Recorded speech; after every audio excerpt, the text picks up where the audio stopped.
How big do you think? How big and how fast do you think BRICS are going to be? And in terms of getting bigger, because it's inevitable that some countries are going to join. 22 of them had made the official request.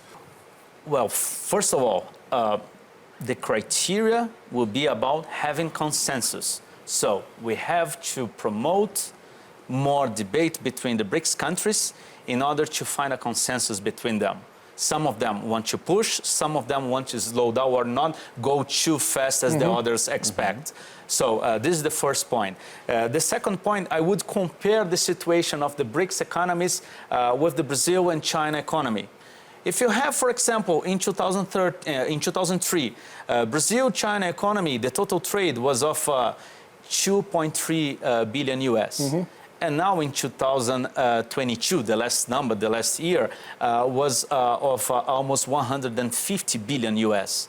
And this is something that is also, this sort of growth of the economy between Brazil and China is something also going on between Russia and China, between the other BRICS countries. And this is something that I strongly believe that they will increase as more the BRICS plus member countries will adhere to this initiative. Because adhering to this initiative, there will gonna be a lot of incentives in trade, incentives on these economies. So this global south will have, again, as I said before, more voice to express themselves and more connections between them in order to promote business in a fair and equitable way.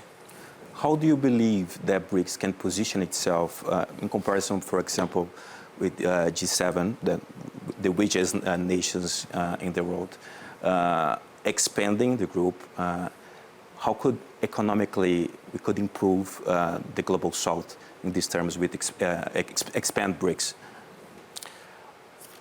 To my eyes, judging about, I don't think that the BRICS countries somehow they are comparing themselves a lot with the G7 because they are finding their own way in terms of this, of building and strengthening this relationship. It's a different path. Yeah, it's a different path.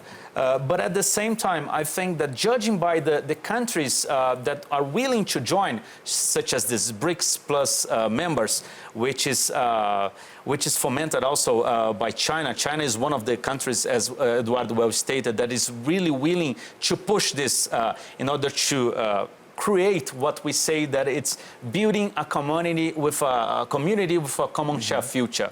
This is what is the BRICS countries about. So they are finding their own way, and to find their own way, BRICS has to reach a consensus to see how will be the policies, how will be the boundaries for the other countries to join.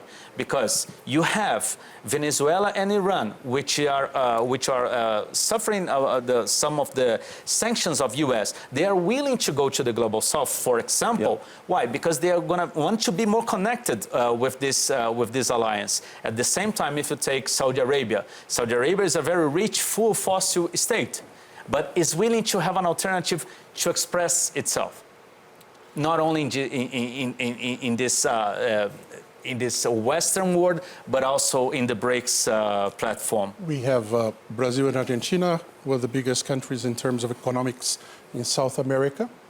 Argentina wants to join. We have Nigeria as an observer. South Africa is part of BRICS, the two biggest economies in Africa. So, and we have countries as different as you said, Ethiopia and Russia getting together in this group. So there's a path ahead. There's a big path ahead.